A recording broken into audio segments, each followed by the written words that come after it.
कैलाश पधारे। शिवाय ओम नमः शिवाय ओम नमः शिवाय ओम नमः शिवाय ओम नमः शिवाय ओम नमः शिवाय ओम नमः शिवाय। ओम नमः शिवाय। ओम नमः शिवाय। देवी पार्वती की सखियों का कैलाश पे स्वागत है। महादेव, हम तो आपकी और पार्वती की सेविका के समान हैं। हमारा स्वागत करके हमें लज्जित ना करें शिव शंकर। कैलाशपति, हमारा मन अपनी प्रिय सखी पार्वती से मिलने के लिए व्यग्र हुआ, तो हम आपकी आज्ञा लिए बिना यहाँ चली आई। देवी विजया, कैलाश में आने वाले को हमारी आज्ञा लेने की आवश्यकता नहीं है। जिसके भीतर यहाँ आने की भावना होती है, उसे हमारी आज्ञा स्वयं ही प्राप्त हो जाती है। इसी कारण हमारे कैलाश लोक में ना तो कोई द्वार है और न ही कोई द्वारपाल। हमारी प्रिय सखी पार्वती कैसी है महादेव? देवी जया, आपके इस प्रश्न का उत्तर हम नहीं दे सकते। इसका कारण मात्र इतना है, देवी पार्वती को इन दिनों एकांत अधिक प्रिय है। वे विगत कई दिनों से हमारे समीप भी नहीं आई हैं। ये आप क्या कह रहे हैं महादेव? हमारी प्रिय सखी पार्वती से आपके सम्मान में? नहीं देवी जया, कैलाश में ऐसा कुछ अन्यथा घटित नहीं हुआ। सत्य तो यह है कि ज्ञात होकर भी हम देवी पार्वती की एकांत कामना में बाधा पहुंचाने के इच्छुक नहीं हैं। एकांत कामना?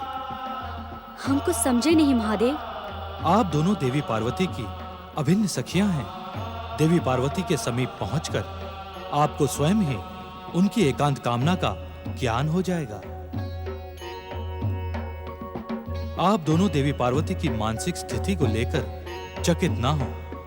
आप बिना आज्ञा के ही उनके समीप जा सकती हैं। नंदीश्वर, आज्ञा भोलेनाथ। देवी पार्वती की प्रिय सखियों को उनके कक्ष का मार्ग दिखाओ। जैसी आपकी आज्ञा भोलेनाथ। आइए पधारें।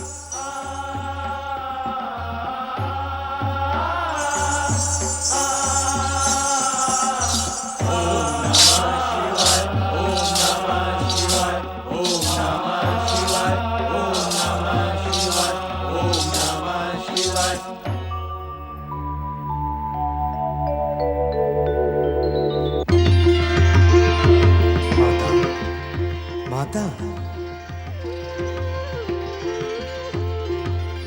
माता, मुझे भली भांति ज्ञात है कि आप मुझे पुत्र रूप में पाने में हो रहे विलंब के कारण क्षुब्ध हैं। श्री महागणेश, आप तो हर मन का रहस्य जानते हैं। आपको पाने की व्यग्रता में अब मैं क्षुब्ध ही नहीं, व्यग्र और उद्विग्न भी हो गई हूं।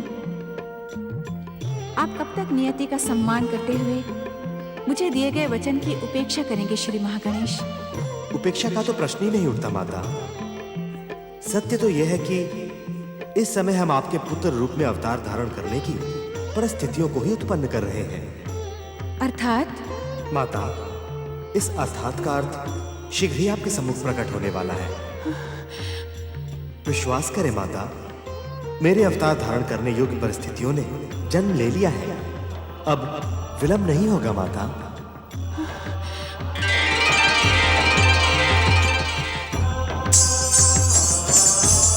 प्रणाम माता पार्वती। सखी पार्वती,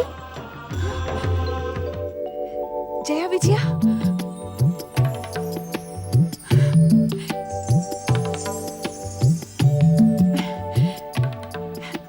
जया विजया, तुम दोनों कैलाश में? तुम तो विवाह के पश्चात शिव शंभू के रंग में ऐसी रंगी कि हमारा ध्यान ही नहीं रहा। परमदेव श्री महागणेश की कृपा से तुमने हमें पहचान तो लिया, हम धन्य हुए।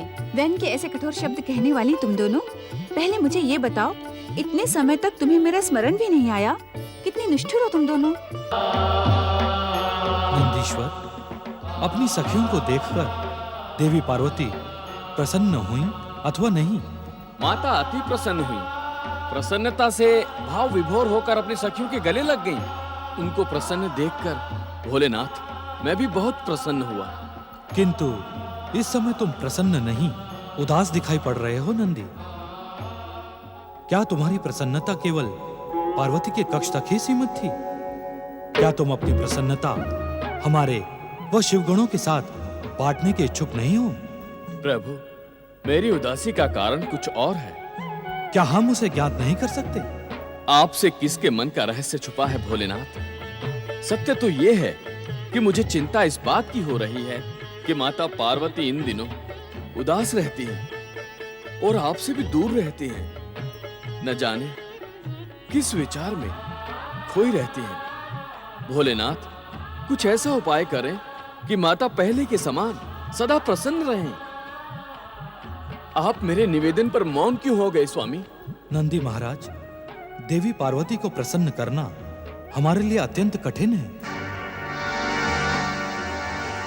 उनके प्रसन्न होने तक अनेक नई परिस्थितियां उत्पन्न हो सकती हैं। जिस विश्वनाथ की कृपा से ये संसार चलायमान हो, उसके लिए क्या कठिन हो सकता है स्वामी? तुम सबकी प्रसन्नता के लिए देवी पार्वती को संतुष्ट करने का हम प्रयास अवश्य करेंगे। कैलाशपति भगवान शिव शंकर की जय! कैलाशपति भगवान शिव शंकर की जय! सत्य कहो पार्वती, हमने तुम्हारी एकांत कामना में कोई बाधा तो नहीं पहुंचाई?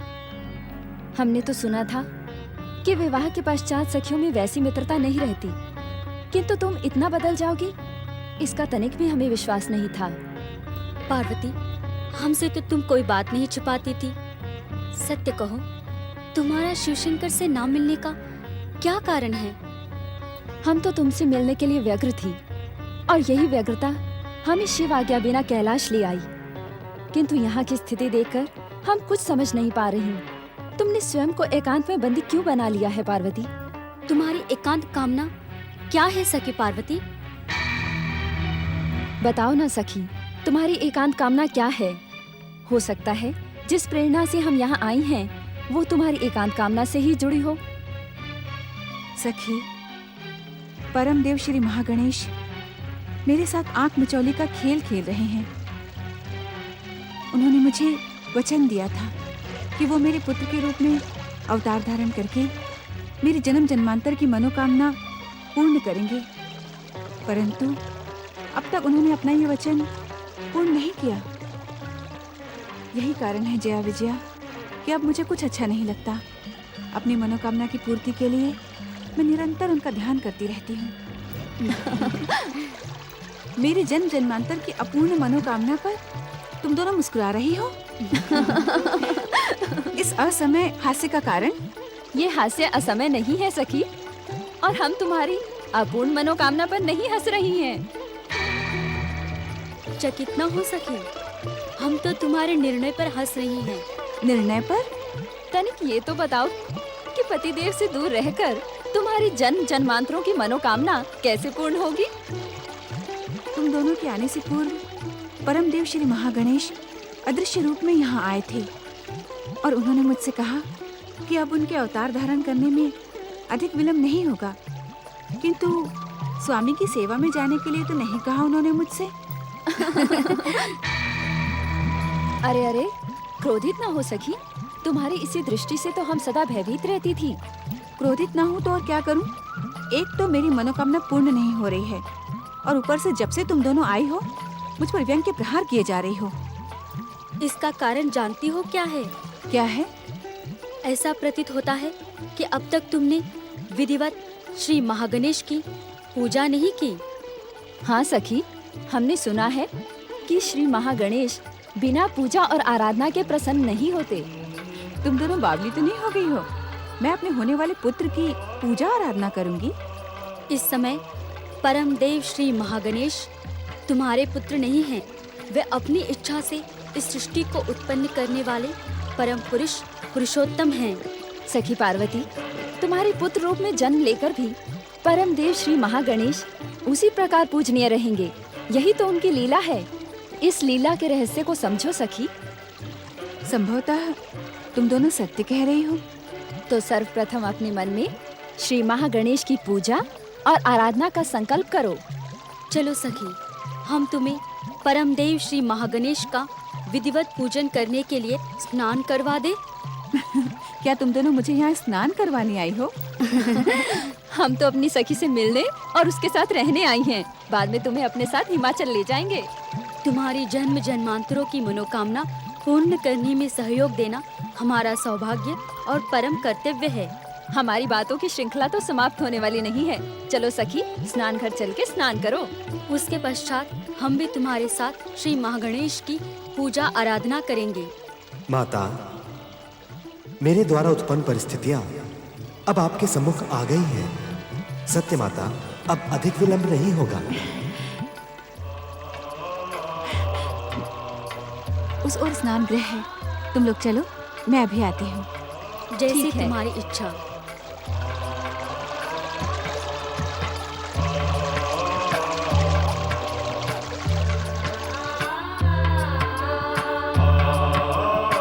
नंदी, नंदीश्वर, नंदी महाराज। आया माता। प्रणाम। देखो नंदी, हम स्नान करने जा रहे हैं। तुम यहीं द्वार पे रहना और किसी को भीतर नहीं आने देना। हमारे होते कौन भीतर आने का दुस्साहस करेगा?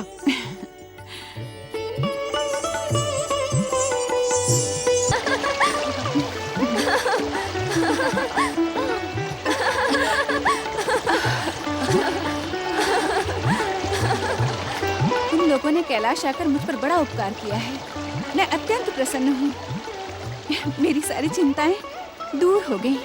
सखी पार्वती, महारानी मैना और महाराज हिमालय तुमसे मिलने के लिए अत्यंत व्यग्र हैं। हम कैलाशपति शिवशंकर से आज्ञा लेकर तुम्हें हिमाचल महल ले चलेंगे। सखी पार्वती, क्या तुम माता पिता से मिलने की इच्छुक नहीं हो? तुम्हें वहाँ से यहाँ आए कितना समय व्यतीत हो गया है सखी पार्वती। तनिक महाराज और महारानी की व्यग्रता का ध्यान करो। तुम्हें यहाँ की स्थिति भली भांति ज्ञात है। श्री महागणेश की आज्ञा का भी ज्ञान है। ऐसे में मैं यहाँ से नहीं जा सकती। आने जाने की बात हम फिर करेंगे, पहले स्नान करें।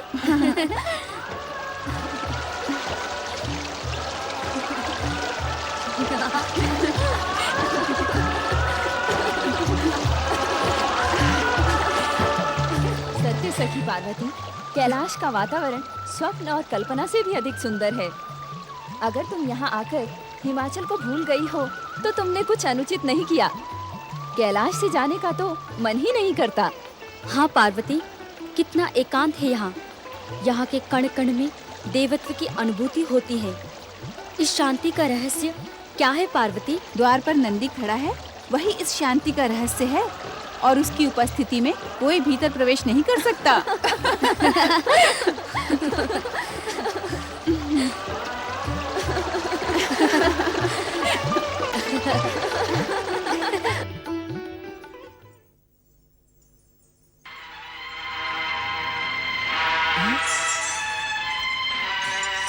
प्रणाम भोलेनाथ।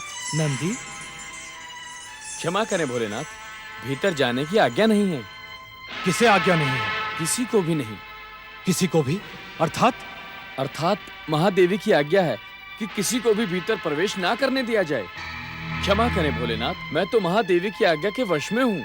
मूर्ख, मूढ़ बुद्धि, तू महादेवी के लिए मुझे किसी और कोई में गिनता है?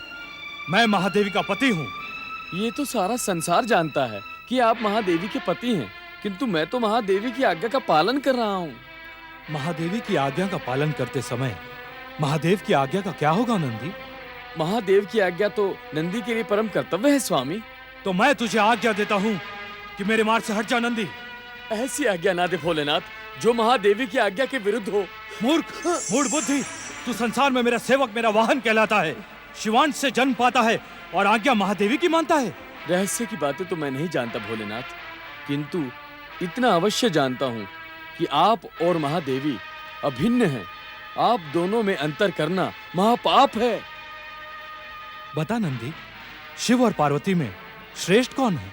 दोनों ही सर्वश्रेष्ठ हैं। इस प्रकार हमें धर्म संकट में ना डालें भोलेनाथ। कृपा करके आप यहाँ से लौट जाएं। लौट जाऊं? बिना पार्वती से मिले लौट जाऊं? तेरी इच्छा के कारण? मेरी इच्छा के कारण नहीं, माता पार्वती की आज्ञा के कारण आप लौट जाएं भोलेनाथ।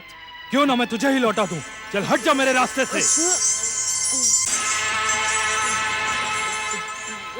देवी पार्वती, तुम कहाँ हो?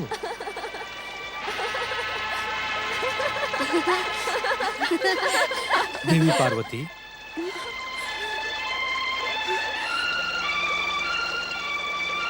स्वामी, इस समय हम स्नान कर रहे हैं। आप कृपया यहाँ से चले जाएं। ये तुम क्या कह रही हो? शिव और पार्वती तो अभिन्न हैं, फिर ये हमसे संकोच क्यों? बिना सूचना दिए इस प्रकार मेरे स्नान गृह में चले आना क्या आपको शोभा देता है? आप स्वयं सोचिए स्वामी।